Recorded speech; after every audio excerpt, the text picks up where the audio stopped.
Las Vegas, mid-1970s. Halfway through a sold-out show, Elvis stopped singing. The spotlight fell on a small boy in the front row, clutching a cardboard sign. The king's voice trailed off.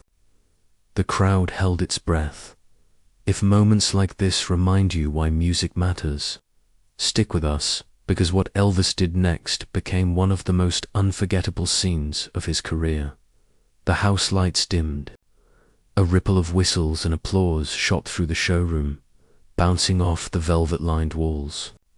The smell of cigarette smoke and spilled whiskey clung to the air, heavy and sweet. Then curtain up, in a blaze of light, Elvis stepped forward. White jumpsuit glittering with rhinestones, wide belt gleaming gold under the spotlights. He leaned into the microphone. The first notes of Love Me Tender drifted across the room.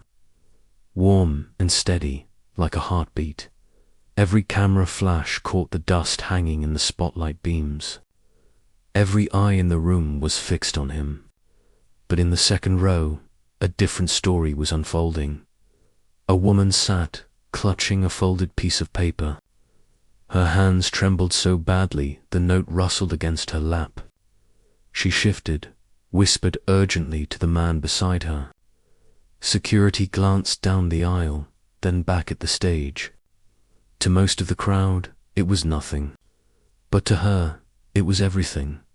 She raised the note halfway, then faltered, pressing it to her chest. Elvis sang on, unaware or so it seemed. The ushers brushed past with trays of cocktails, the murmur of glass and ice competing faintly with the music. Still, she tried again, inching the paper higher until it trembled just above her shoulder. A neighbor leaned over. "Are you sure?" The whisper carried. She nodded, jaw, tight eyes, fixed on the stage. She wasn't here for herself.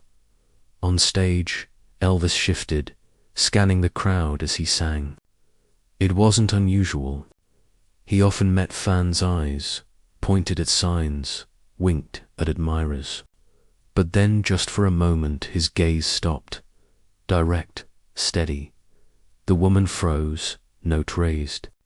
Their eyes locked. The crowd kept swaying, but a pocket of silence formed around her. She felt the weight of 18,000 people.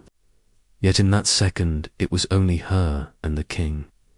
Elvis held the note a little longer than a glance should last. Then, as if acknowledging without words, he finished the line and paused. Not the band. Not the music.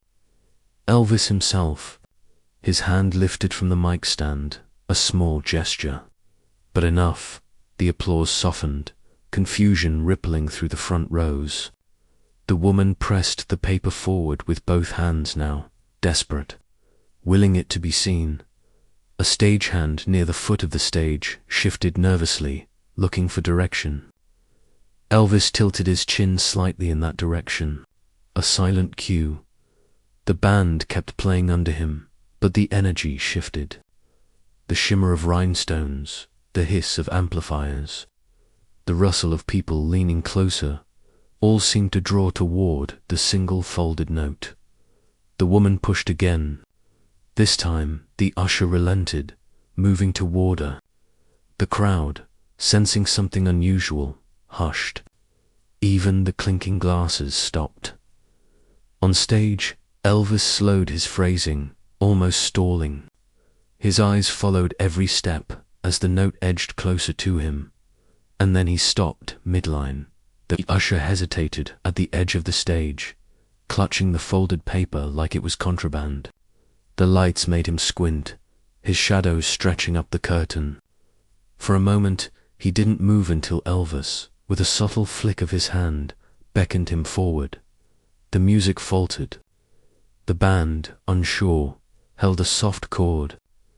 The guitarist's fingers hovered, strings buzzing faintly in the silence. The brass section raised their instruments, but froze mid-breath. The note crossed the invisible line between fan and legend. The usher climbed 2 steps, extended his hand, and placed it carefully into Elvis's palm. Elvis smoothed the paper open under the beam of a spotlight. The rhinestones on his sleeve sent sparks of light across the floor as he unfolded it, line by line. His brow furrowed, his lips pressed together. The audience leaned forward as one body, the creak of chairs echoing like a wave. The energy that had been electric only moments ago turned dense, heavy with curiosity. He cleared his throat. Not in rhythm, not in performance. Just a man clearing his throat because the words on the paper demanded gravity. His voice, when it came, was lower than usual. "Folks, this is important." The hush was immediate, the kind of silence usually reserved for prayer or mourning. The chandeliers hummed from the vibration of the sound system. Somewhere in the back, an ice cube cracked in a glass. Elvis read. His voice carried the uneven strokes of handwriting, the desperate rhythm of a mother writing quickly. "My son is very sick. He has dreamed of hearing you sing for him. His name is David. He's here tonight." A rustle swept the crowd. Heads turned toward the second row. Their small shoulders, thin face, a boy with clear tubing tracing across his cheek and into his nose. The boy's eyes were wide, fixed on Elvis. Not blinking, Elvis lowered the note for a moment, glanced at the child, then back at the words. His lips tightened. He swallowed. Then he lifted the page again. He may not have much time left. Please, dedicate one song for him. Let him feel seen. The tension spiked. A few gasps broke free. In the back rows, people stood on tiptoe to catch a glimpse. Ushers froze mid-stride, holding trays in the air. The entire showroom shifted from spectator to witness. Elvis's voice wavered just slightly as he finished. He folded the note back down, pressing it flat against his palm. His free hand hung at his side, fingers twitching as though deciding what to do next. For a beat, nothing. The silence was unbearable, thick with expectation. Would he tuck the paper away, smile politely, return to the show? The boy coughed, a soft sound barely audible. But Elvis heard it. His eyes snapped back to the child. A ripple of empathy swept the room. Grown men brushed at their faces. Women pressed hands to their mouths.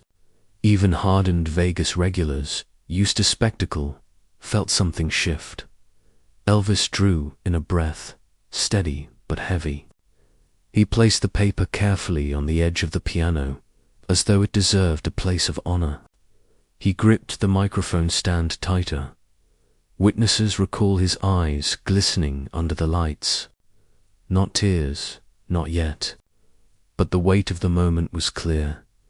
He looked again at David, and then, slowly, he lifted the mic back toward his lips. The band waited. The crowd waited. Every breath in the room hung suspended, and Elvis the King lowered his gaze, eyes glassy, and whispered into the microphone, "David, this one's for you." The first strum of the guitar hung in the air, then faded. Elvis lifted his hand sharply.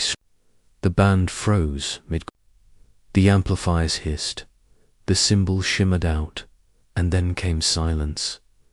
It was the kind of silence that feels alive. Thousands of people leaned forward, chairs groaning, breath held. Every flashbulb seemed too loud, every cough magnified. Elvis stepped downstage. His boots thudded softly against the boards. A spotlight followed, chasing his shadow as he moved toward the boy in the second row. Cameras clicked. A woman's voice cracked somewhere in the back. "God bless him." He crouched low, rhinestones scattering light across the boy's face. For the first time that night, Elvis didn't look like a superstar. He looked like a man with all the time in the world for one child. He lowered the microphone. "What's your name, son?" The boy's lips trembled. Oxygen hissed faintly through the thin plastic tubing. He swallowed, then whispered, "David." Elvis's smile softened. He nodded, as if locking the name into memory. "David," he repeated, letting it echo through the sound system. The crowd erupted in brief applause, then hushed themselves again. Elvis straightened, turned, and raised a hand toward the band. "Play it slow."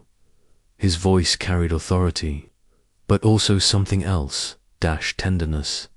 The opening chords of "Love Me Tender" drifted out. Slower this time. Gentle, deliberate. Elvis took the microphone back, his gaze fixed on David. "Love me tender, love me sweet, never let me go." His voice cracked not in weakness, but in feeling. Each word landed heavy, soaked in meaning. The boy's eyes glistened. His mother clutched his shoulders, sobbing silently around them. Strangers dabbed their faces with napkins, scarves, even sleeves. Elvis didn't sing the full song. Just one stanza. One stanza was enough. He drew out the last line, his tone hovering over the audience like a prayer. Then he stopped. The silence that followed was deafening. Then he reached for the silk scarf at his neck, white with blue trim, dampened by sweat from the stage lights. He lifted it, pressed it once to his lips, then draped it gently into David's hands. The boy gripped it tightly, as if it were a lifeline. His eyes widened, disbelief flickering into joy. The audience erupted. Applause thundered. Whistles pierced the air. It was less like a concert and more like a revival and outpouring of shared humanity. Asterisk. But Elvis wasn't finished. He raised his hand, palm out. The gesture was firm, commanding. Slowly, the applause ebbed.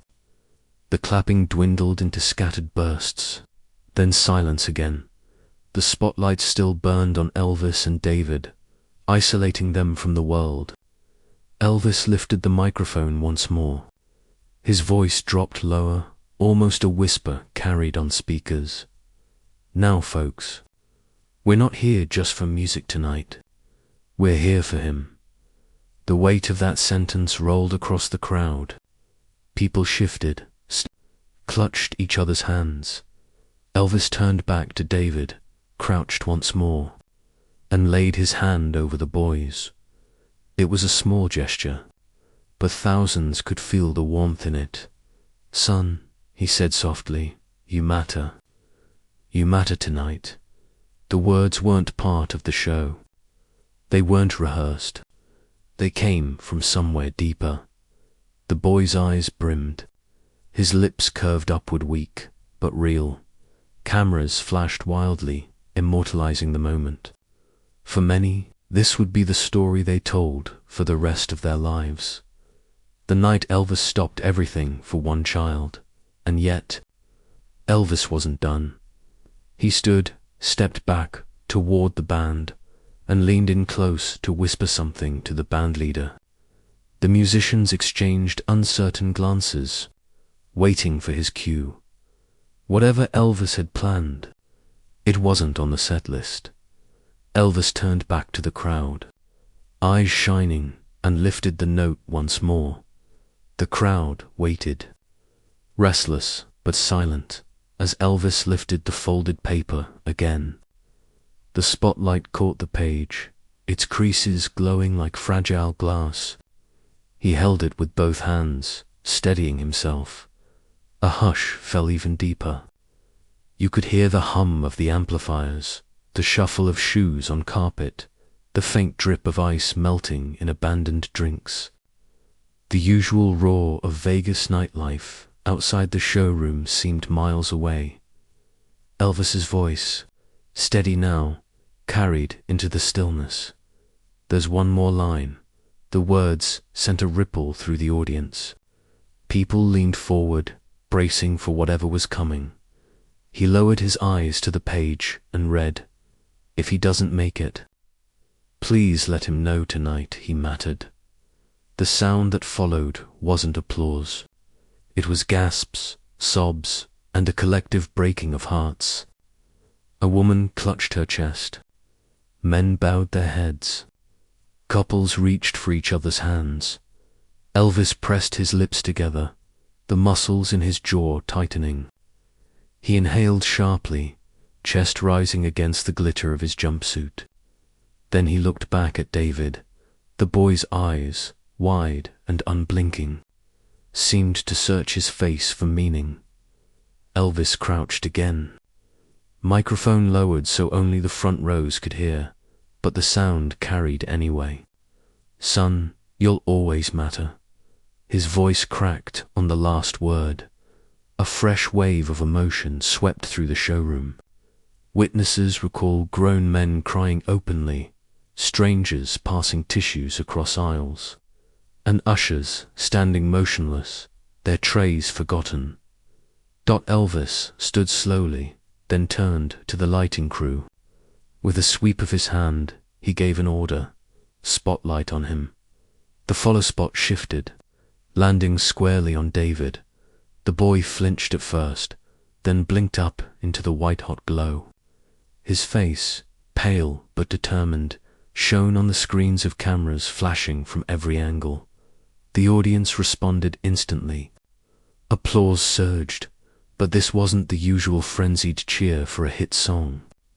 It was a unified sound, rhythmic, building into a chant-like roar.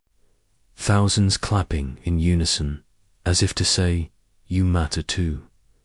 Elvis didn't sing. He didn't move. He simply stood, letting the boy have his moment under the lights. The silence in his posture said more than any lyric. When the applause reached its peak, Elvis finally raised the microphone. "Ladies and gentlemen, tonight's not about me. It's about him. And I want you to remember that." The audience erupted again, some standing to their feet.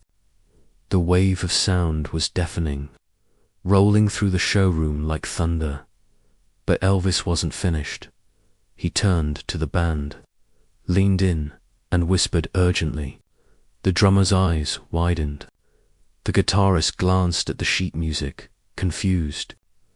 This wasn't part of the setlist. The brass section readied themselves, uncertain.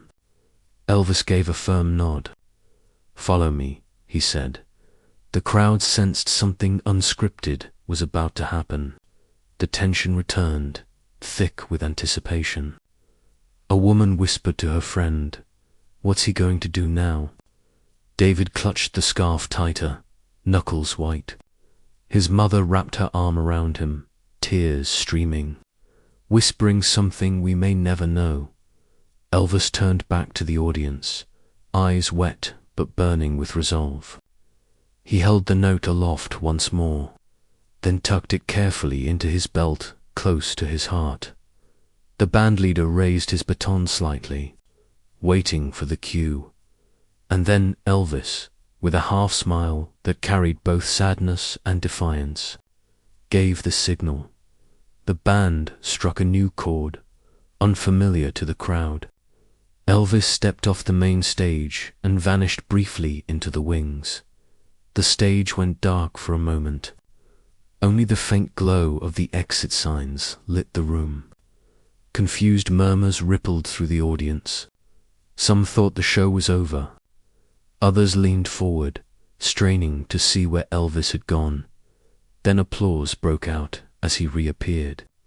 Not empty-handed this time. Slung across his shoulder was an acoustic guitar, worn at the edges, its wood polished from years of use. The sight of it under the lights drew a fresh wave of cheers. But Elvis didn't raise it like a prop. He carried it carefully, reverently, the way one might carry an heirloom. He walked straight past the microphone stand. straight past the spot where he usually stood for encores. He went back to the second row, to David. The boy's eyes widened, disbelief painted across his face. The mother covered her mouth, shoulders shaking. Elvis crouched once more. The room fell completely silent again, broken only by the low hum of amplifiers and the rustle of fabric as people shifted to see. He lowered the guitar into David's lap. The boy's small hands shook as they touched the polished surface. Elvis pulled a marker from his pocket, uncapped it with his teeth, and signed the wood in bold strokes. The sound of the marker squeaking across the grain was audible in the hushed dot then, with a flourish. He added a simple line beneath his name. "You'll always have a song." The boy clutched the instrument, as if afraid it might vanish. His mother broke down, tears falling freely, mouthing thank you over and over. The audience could no longer contain themselves. The cheers erupted, louder than any opening number. It wasn't the usual frenzy of fandom, it was relief, release. A tidal wave of shared humanity. Witnesses recall that hardened Vegas. High rollers, men who rarely showed emotion, were seen wiping their faces. Couples hugged. Strangers held hands. Ushers leaned against walls, openly weeping. Elvis leaned close to the boy, his lips near his ear. Some say he whispered, "You'll always have a seat in the front row." The words weren't caught by the microphones, but the mother nodded through her tears, confirming later that it was true. The cameras captured the boy's expression, pure awe mingled with fragile joy. That image would outlive the night, spreading across scrapbooks, magazines, and, decades later, the internet. Elvis rose again, wiping his brow with a second scarf and tossing it absent-mindedly into the crowd. This time, he didn't wait for the frenzy that usually followed. His eyes stayed locked on David as he stepped back onto the stage. The guitar, still cradled in the boy's arms, seemed to glow under the spotlight. Fans craned their necks to see it, whispering about the gift they'd just witnessed. Elvis picked up the microphone again. His voice trembled but held. "Ladies and gentlemen, you've seen history tonight. Don't forget it." The band struck up a closing number, but the energy had shifted. Every note carried a weight of finality, of reverence. The audience clapped along, though many still wiped their eyes. When the last chord faded, Elvis bowed not his usual dramatic flourish, but a simple, solemn bow. He gestured once more toward David, ensuring every eye returned to the boy before the curtain fell. As people filed out, conversations buzzed in every corner. "Did you see it?" He gave him his guitar. He stopped the whole show. The story began spreading. Before the neon lights outside even came back into focus, rumors swelled within days, whispers that Elvis hadn't stopped with the guitar, that something else had arrived at the boy's home. A gesture no one expected. 3 days after the show, the buzz still lingered across Las Vegas. Newspaper columns carried fragments of the story. Fans wrote letters describing how they had witnessed Elvis stop everything for a single boy. Yet behind the headlines, the family's home was where the true impact was felt. According to reports, a package arrived at David's doorstep the following week. Inside, a letter written in Elvis's hand, along with a certificate of authenticity for the guitar. The words, penned in blue ink, were simple. "David, you'll always matter to me." Elvis's mother wept as she read it aloud. The boy, frail but smiling, pressed the letter to his chest. For him, it wasn't just paper, was proof that a legend had seen him and told the world he mattered. The guitar, propped carefully against his bedside, became more than wood and strings. It was a beacon. His family later recalled that during the hardest nights in the hospital, they would set the guitar beside him, reminding him he wasn't fighting alone. Word of the gesture spread quickly. Fans who had been in the showroom shared their memories. The hush when Elvis read the note, the spotlight on David, the moment thousands clapped as one. They described it not as a performance, but as a communion. Even decades later, people who were there said it changed how they thought about Elvis. It wasn't his voice, or the jumpsuit, or the glittering Vegas spectacle that stayed with them. It was the way he stopped everything to show compassion. And for the Presley estate, that moment became part of the law. The king of rock and roll wasn't just a singer, they said. He was someone who could take a crowded room of strangers and make them feel united in kindness. The moral crystallizes here. Elvis's greatest shows weren't measured only by the songs he sang, but by the lives he touched when he chose to listen. If this moment moved you, share it with someone who believes kindness can stop a room. And tell us in the comments, what's the most unforgettable act of compassion you've ever witnessed?